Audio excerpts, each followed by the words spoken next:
Señores investigadores del Grupo Gobierno, Territorio y Cultura, señores profesores, señores directivas universitarias, me parece muy importante hablar de la propuesta de la Misión Internacional de Sabios, formulada en febrero del 2019, y aunarla con la recién creada el recién creado Ministerio de Ciencia, Tecnología e Innovación. Y a su vez, mirarlo dentro de la integridad del plan de desarrollo que busca cerrar las brechas de crecimiento entre las diferentes municipalidades y que ha llamado como una propuesta de economía creativa o de las economías naranja. Si bien el documento, antes de llegar a la página 7, que es donde hace unas conclusiones bien importantes, llama la atención cuando en los preámbulos el documento es capaz de afirmar que Colombia puede tener un retraso dentro del crecimiento, dentro del desarrollo del país en 40 años. Es decir, la capacidad que tiene la manufactura colombiana, la creación de esa manufactura colombiana, de ese sector empresarial manufacturera que tenía en 1980, hoy para el 2019 se ha reducido a la mitad. Es decir, Colombia viene teniendo una desindustrialización. Colombia ha dejado de ser ha abandonado la línea del PIB industrial y se ha enfocado más hacia el PIB del mercado de servicios.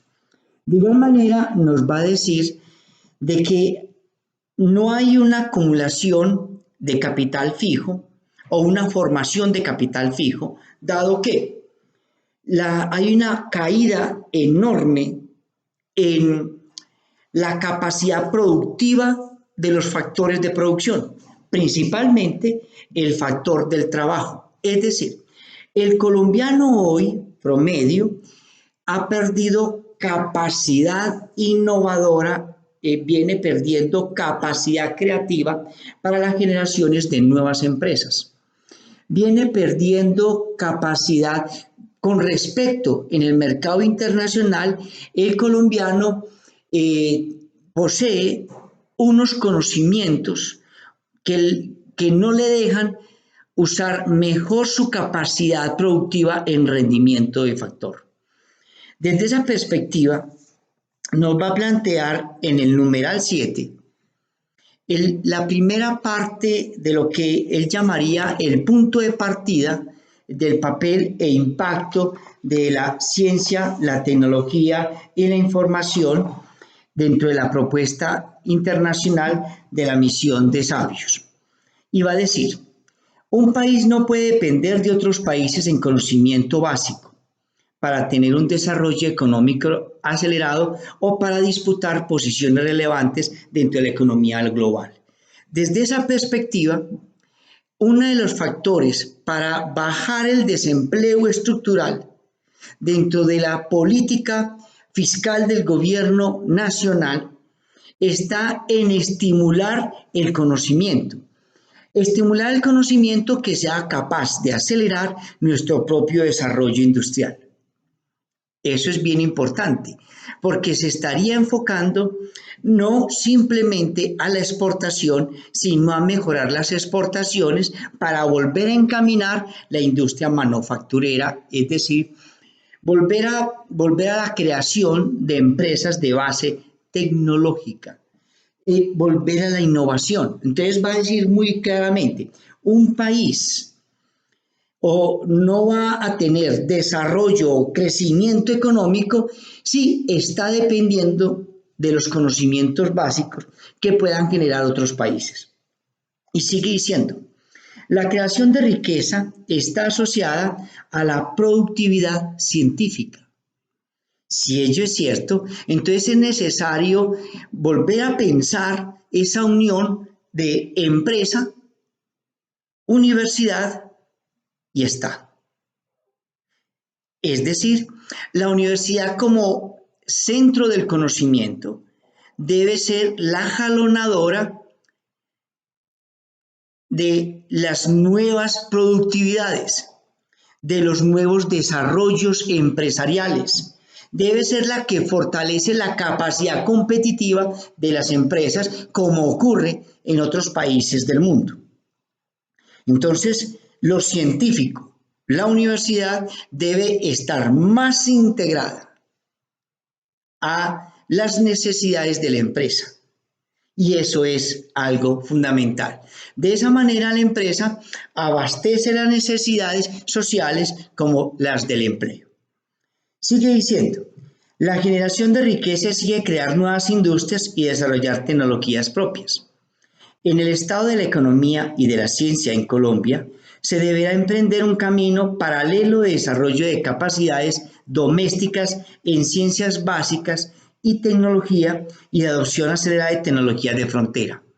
Aquí hay cosas muy importantes. La primera va a decir lo siguiente: desarrollo de capacidades, que bien lo ha planteado el Premio Nobel de Economía Amartya Sen, como la función de las capacidades. Esa función de las capacidades parte de entender de que todos los individuos poseen habilidades que puede hacer uso para beneficio propio, para satisfacción propia, para el logro de la autorrealización. Entonces, es un deber dentro del sistema de educación el fortalecimiento de las capacidades del individuo de acuerdo a sus habilidades, que pueden ser artísticas, que pueden ser científicas, que pueden ser deportivas, ¿cierto? Es decir, mirar en qué el individuo es bueno y que pueda desarrollar, de un lado, su razón de ser como persona o su felicidad, su bienestar, a partir de hacer bienes que económicamente sirvan a muchos o de aportar el crecimiento y el bienestar. Ello es muy importante dentro de la visión de Amartya Sen en unión con la pensadora norteamericana Martha Nussbaum, ¿cierto? Tanto Amartya Sen, el economista Amartya Sen, como la filósofa Martha Nussbaum hacen un llamado dentro de las capacidades a que la universidad debe ser formadora, primero, de la habilidad para trabajar. Segundo, de la capacidad del individuo para vivir dentro de una sociedad e integrarse y ser parte de ella. Saber vivir en sociedad. Y tercero, para ser feliz, para lograr la autorrealización, como también lo plantea Maslow y Manfred Masniff. ¿Listo? Entonces, de acuerdo a ello, esas capacidades van a tener mayor florescencia, mayor fuerza cuando el individuo descubre en qué es bueno, qué es lo que le gusta, qué es lo que le emociona y lo va a llevar a hacer buenos trabajos. Segundo, nos dice capacidades domésticas. Esas capacidades domésticas de una u otra manera está entendiendo no solamente las capacidades propias del individuo, sino ese territorio, esa parte dentro de la nueva gestión pública, dentro de la nueva gestión pública, enfocado hacia el desarrollo local, que retoma los pensamientos de la economía clásica en las riquezas del territorio para ser competitivo y para tener competencias, ¿cierto? Es decir, ese territorio, de acuerdo a su geografía, de acuerdo al desarrollo socialmente alcanzado, en qué en qué es competitivo naturalmente o qué competencias tiene ese municipio. Eso parte de un estudio de la región, de un estudio de las localidades, para mirarlo en términos de la economía clásica, eh, las capacidades competitivas, ¿cierto?, que tiene esa municipalidad. Esas serían las capacidades domésticas. Esas capacidades domésticas, vuelvo y repito, están enfocados en el desarrollo socialmente alcanzado. Y ese desarrollo socialmente alcanzado, de acuerdo a la teoría de Marx, estará fijada por las ciencias básicas y la tecnología. Es decir, de cómo nosotros somos capaces de asumir, de un lado, las tecnologías de frontera, es decir, lo que en otros países sirve, lo que en otros países se desarrolla, cómo nosotros integramos esos desarrollos tecnológicos al desarrollo local y los adecuamos a nuestras propias necesidades, a nuestro propio desarrollo. Esas son las capacidades comparativas y las capacidades competitivas que puede tener una región. Allí se vuelve entonces importante este conocimiento de ciencia y tecnología, que es justamente lo que plantea dentro de su ser o dentro de su deber ser, va a plantear, digámoslo así, la Comisión Internacional de Sabios. Sigue diciendo en la página 14, en el numeral 2, nos va a decir, la meta de la inversión en ciencia, tecnología e innovación es aumentar la productividad de la economía, la sostenibilidad ambiental y el progreso social a través de mejores productos, servicios y actividades creativas. Miren que allí vuelve y apunta al ejercicio de las empresas creativas, al ejercicio de las economías naranjas, que cada vez toma mayor fuerza. Si algo tiene de positivo este plan de desarrollo, es que es pensado en economías naranjas. Y es pensado en economías naranjas en uno de los más grandes impulsores internacionales de la economía naranja. Uno de las personas más respetadas por su producción sobre las economías naranjas o de empresas creativas, que es el actual presidente Iván Duque. Ello es algo muy valioso y es un reconocimiento internacional que él posee y que él intenta plasmar dentro de ese plan de desarrollo. Por eso va a decir, nos asumimos a los objetivos de desarrollo sostenible y dentro del objetivo de desarrollo sostenible va a estar la posibilidad de crear ciudades, comunidades sostenibles y sustentables. Eso es importante, porque es crecer económicamente, preservando los recursos naturales para las generaciones futuras, creando espacios de ciudad amigables, es decir, va en comunión inclusive con los nuevos adelantos de Jean-Paul Fitoussi, con los adelantos de Joseph Stiglitz en bienestar pluridimensional, donde lo importante es cómo lograr la utilidad general, la utilidad social, la felicidad general, que es uno de los desarrollos locales, de crecimiento local más importantes dentro de las agendas de la nueva gestión pública, dentro de la nueva gestión pública. Para ello, entonces, mire lo que va a decir en el segundo párrafo, y allí es donde se va a hacer un desglose entre la inversión privada y la inversión social o el emprendimiento social que actualmente se viene desarrollando dentro de la Escuela Superior de Administración Pública por el Grupo Gobierno, Territorio y Cultura, que es emprendimiento y felicidad, y que también obviamente se maneja tanto en Bucaramanga como en Medellín, que es donde estamos integrados las dos escuelas superiores de administración pública. Va a decir en el segundo párrafo, el sector público debe financiar ciencia, tecnología e innovación que no tiene rentabilidad privada alta, pero que tiene beneficios sociales esperados altos. Es decir, el gobierno nacional tiene como meta el impulsar el emprendimiento social, porque parte de un principio fundamental.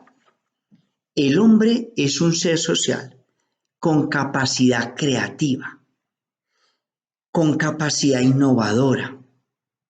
Es decir, la capacidad creativa de un individuo no depende exclusivamente ni de la riqueza, ni de la familia, ni de la formación universitaria. La capacidad creativa del individuo, la capacidad innovadora del individuo es natural. Y como es natural, hay que aprovechar esas experiencias, esas capacidades de diálogo que tienen las localidades para hacer grandes obras, para atender necesidades locales. Y de esa manera plantea el plan de desarrollo, se cierra la brecha entre municipalidades ricas y municipalidades pobres, porque va a depositar toda su esperanza en su población joven, en la capacidad creativa de su gente, de su población. El hombre por naturaleza es un ser creativo, y ya lo había dicho Adam Smith en la teoría de los sentimientos morales, que surge de la misma simpatía. Entonces, obviamente que es bueno potencializar, y es nuestro deber como universidad mejorar las capacidades, las habilidades de los individuos. Ese es nuestro deber ser como universidad. Pero que en el individuo ya existe esa capacidad innata, existe. Las ciudades han crecido, las ciudades se han desarrollado a partir de las capacidades de sus moradores, que muchas veces no son intelectuales, sino explíqueme cómo hay barrios donde hay construcciones de vivienda por más de 60, 70 años, en lugares de deslizamiento no aptos para la construcción, donde cualquier ingeniero dice no deben construir allí. Mas, sin embargo, hay de casas de 60, 70, 80 años y no pasa nada, tiembla la tierra y no pasa nada. Es decir, hay unas habilidades, hay unas capacidades del individuo que pueden ser potencializadas, mejoradas y estudiadas con ayuda de la universidad para mejorar el desarrollo. ¿Acaso cuando no habían médicos y hospitales no existían las mismas plantas medicinales que usaban nuestros abuelos para atender enfermedades tan simples como una gripa o una alta temperatura, unas fiebres? En otras palabras, hay que mejorar esas condiciones, y eso es lo que está diciendo ese concepto. Ahí está el papel de la Escuela Superior de Administración Pública, que la investigación, el emprendimiento, de acuerdo a la Ley 30 de Educación, porque la Ley 30 de Educación dice que ninguna carrera debe formar de espaldas a la capacidad del emprendimiento.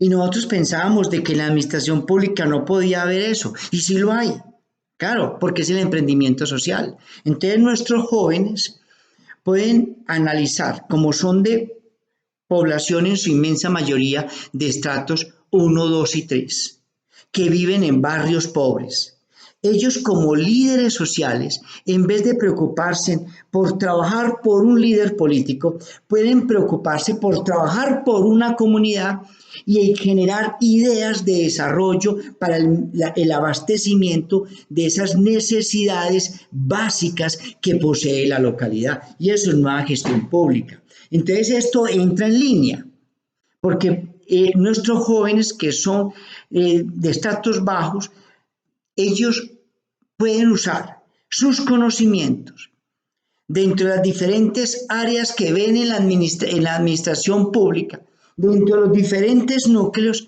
a que también sean emprendedores sociales. Y esas ideas de emprendimiento social, que fortalece inclusive la ley que el año pasado se hiciera sobre las juntas de acción comunal y de organizaciones sociales para el emprendimiento, entra aquí fortalecido a través de esta norma.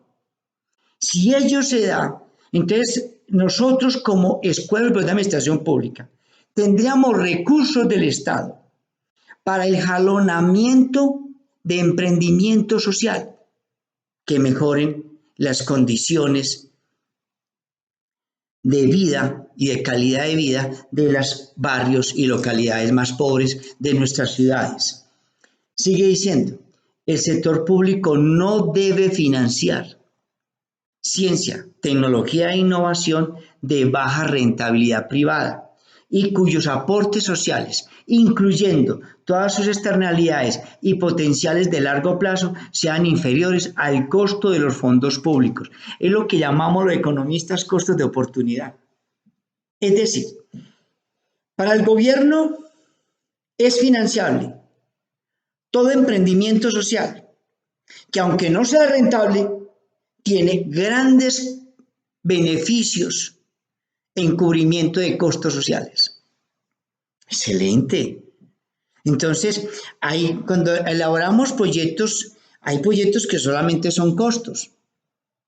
Entonces, nosotros los economistas decimos, ese proyecto, su rentabilidad puede estar a deriva, porque mientras que no ocurra nada extraño, pues nadie va a ver lo urgente y lo necesario que era esa inversión.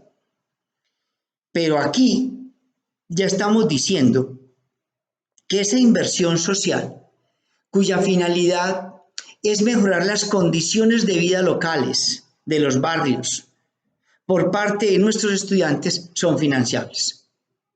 Así, al principio no se muestre rentable, pero que en el corto, largo plazo, o al menos en el mediano, largo plazo, sí se convierte en un hecho rentable, fundamental para el crecimiento y el mejoramiento del desarrollo. Entonces, esa propuesta que plantea en la página 7, yo diría que pasa a ser una de las más importantes. Pasamos a la página 21 dentro del documento que nos plantea la investigación o la propuesta de la Misión Internacional de Sabios del 2019. Y nos va a plantear lo siguiente. Primer reto en la página 21, una Colombia biodiversa, que propone identificar, conocer, documentar y aprovechar la diversidad cultural y natural del país para impulsar la bioeconomía y la economía creativa. Claro. Si nosotros aprovechamos las riquezas naturales de nuestras municipalidades, que Colombia es un país biodiverso en sus riquezas naturales, si nuestros jóvenes, a partir del uso de las tecnologías de la información, son capaces de documentar las diferentes especies de anfibios, las diferentes especies de mariposas, que inclusive ya se han hablado de que se han hallado nuevas especies a raíz de ciertas zonas que estaban vedadas por el conflicto, pero que dentro de los procesos de paz ya estos lugares volvieron a ser frecuentados y nos hemos topado o nos hemos encontrado con grandes riquezas naturales no conocidas en Colombia. Documentar ello, documentar experiencias, o por ejemplo como la marimba en el Chocó, y el uso de la marimba y la importancia de la marimba dentro de la cultura afrodescendiente se ha convertido en grandes documentales aplaudidos en Europa. Entonces, ¿por qué no lograr esa capacidad creativa, esa capacidad científica que pueden tener nuestros jóvenes a partir del uso de la tecnología, para que junto con la universidad comencemos a darle imagen, a mercadear el territorio? Hemos visto en los llanos orientales ríos que tienen diferentes colores por las algas. Entonces, miren qué tan importante sería ello de documentarlo, explorarlo. Aquí en el área metropolitana, el nacimiento del río del Valle de Aburrá, que baña nuestros 10 municipios y que da nombre a la Unión Municipal Área Metropolitana del Valle de Aburrá, y que a su vez conforma también provincias, todas alrededor de la protección de recursos naturales, explotar estas riquezas, documentar estas riquezas, generan nuevos centros turísticos, generan nuevos reconocimientos locales que pueden ser factor de desarrollo, factor de crecimiento. Entonces, ahí es donde está hablando de esa biodiversidad. Esa es como la parte más importante de esa bioeconomía.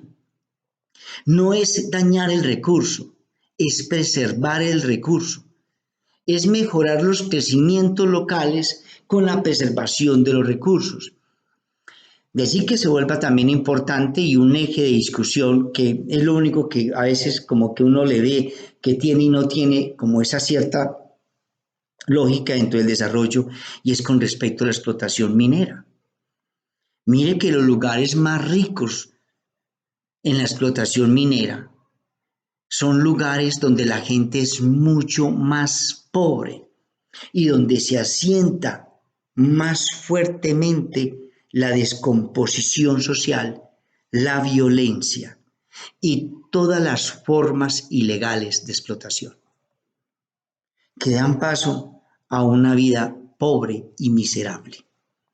Entonces, nuestro deber para la recuperación de una vida digna, de ser vivida, de ser contada y de ser legada para nuestros hijos, es a partir de esa economía creativa enfocada en las capacidades, en las habilidades del individuo, no en la riqueza, no en la formación profesional, no en el abolengo de familias, como se podían explicar otras formas de riqueza en otros modos de producción.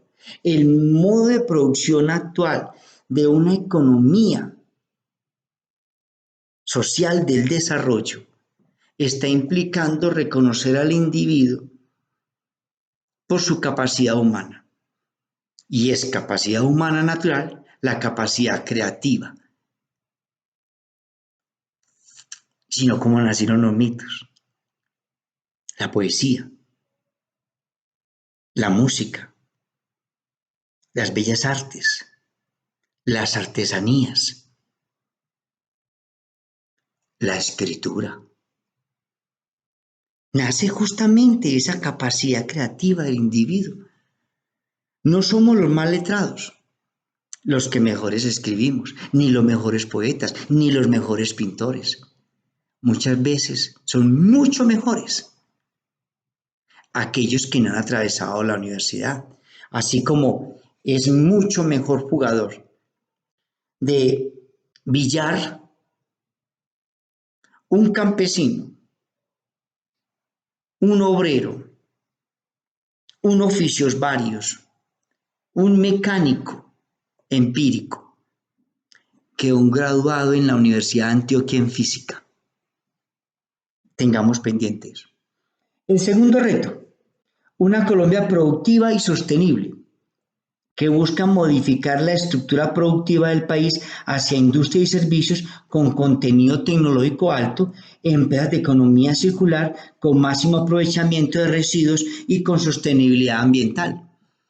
esta parte de esta economía productiva y sostenible, mire que muchas veces surge de esas mismas, de ese uso tecnológico, de esa tecnología de frontera que nos ingresa, como por ejemplo los drones, y cómo los drones se están usando en el sistema agrícola, principalmente en Perú, que se convierte en una modernización del sistema agrícola, o como un control de plagas que puede tener un gran contenido desde la misma investigación universitaria. En biología también puede ser cierta, o en zoología también puede ser cierta en ciertas prácticas ancestrales. Entonces, esa unión puede lograr una Colombia sostenible, respetuosa con el medio ambiente y darle cabida a esos objetivos de desarrollo sostenible que bien van a comenzar con llevar la pobreza a cero.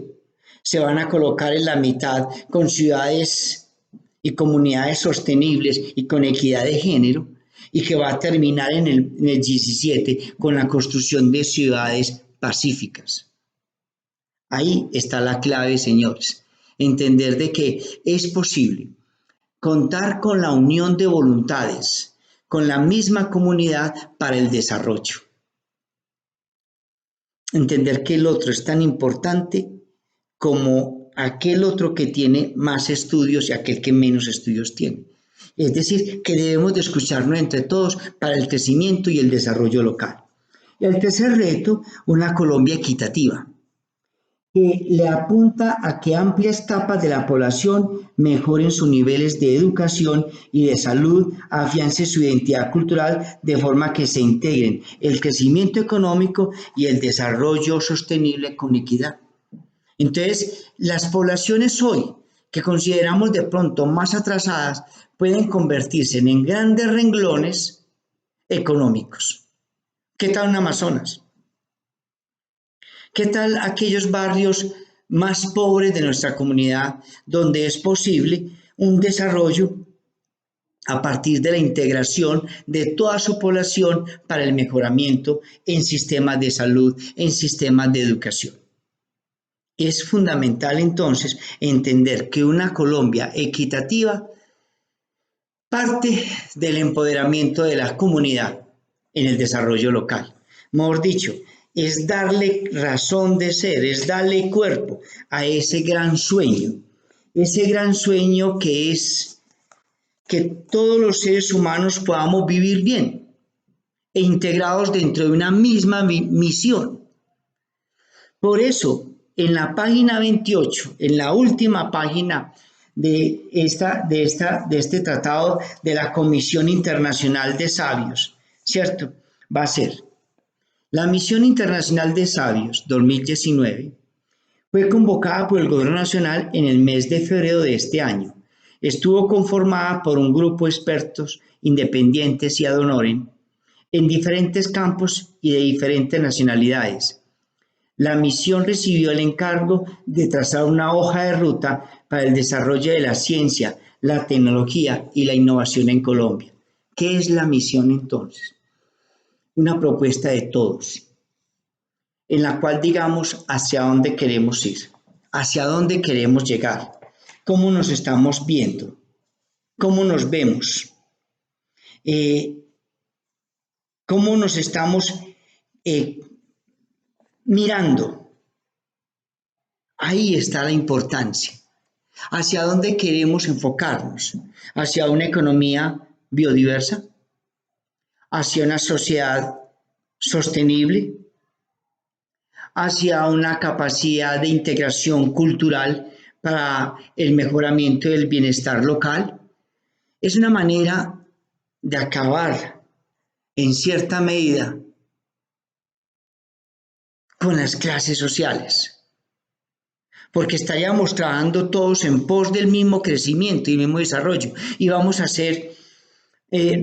a lograr conocimientos de todos, es decir, vamos a lograr sinergias, aprendiendo a construir y a hacer sociedad y a hacer comunidad. La inversión nuestra nuestro deber dentro de la eficiencia y eficacia del gasto público es empoderar las comunidades en el desarrollo local. Cuando la comunidad entiende la importancia de la inversión pública en esa localidad, la va a conservar, la va a preservar, no le va a hacer daño, no la va a destruir. Y ahí es donde nosotros tenemos que generar esos espacios de encuentro. Ese es nuestro deber, ¿cierto? Entonces, si queremos tener una misión que apunte hacia ese desarrollo local, hacia esa inversión que nos pueda llevar en riquezas para una Colombia biodiversa, que respete la cultura, que logremos la legalidad, le sumemos a ello el emprendimiento, logremos ciudades más equitativas. Y esa legalidad es apuntar a una sociedad ética, distinta, capaz de darlo todo por el bien público común. Eso no es difícil. Área metropolitana tiene en los barrios más pobres escaleras eléctricas, porque ustedes saben que los paisas vivimos en ciudades montañosas, pobres y ricos, vivimos en montaña. Y la inversión pública, cuando ha llegado a aquellos lugares más pobres, ha hecho escaleras eléctricas. Y en ningún momento la población ha atentado contra esa infraestructura. Por el contrario, la conserva, la preserva. Los gastos son los gastos normales de sostenimiento. Eso es eficiencia. Eso es eficacia del gasto público.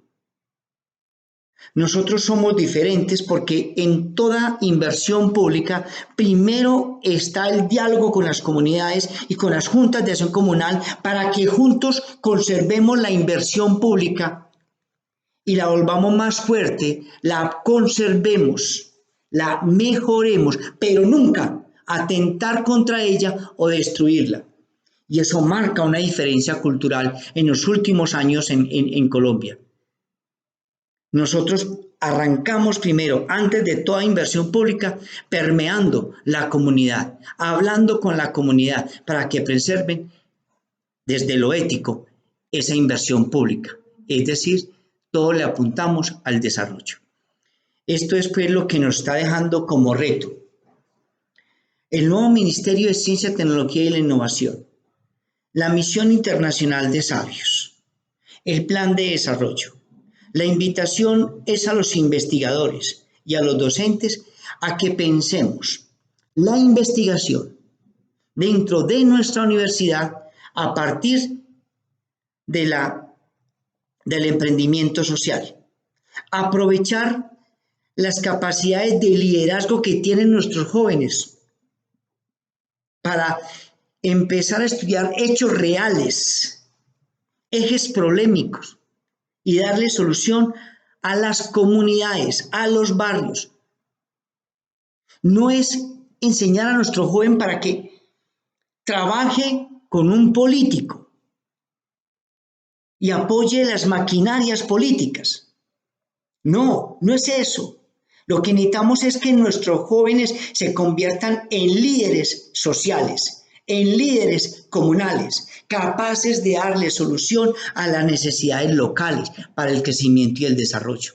Que todos podamos lograr una ciudad mejor, más próspera. A eso apunta esta Comisión Internacional de Sabios. A eso apunta esa nueva teoría de la economía naranja. La riqueza está en las habilidades, capacidades del individuo, las cuales obviamente son mejoradas con la educación, con la formación universitaria. Entonces tomemos a estos jóvenes y formémoslos para que le den soluciones reales a sus barrios. Mil gracias, señores profesores y directivas.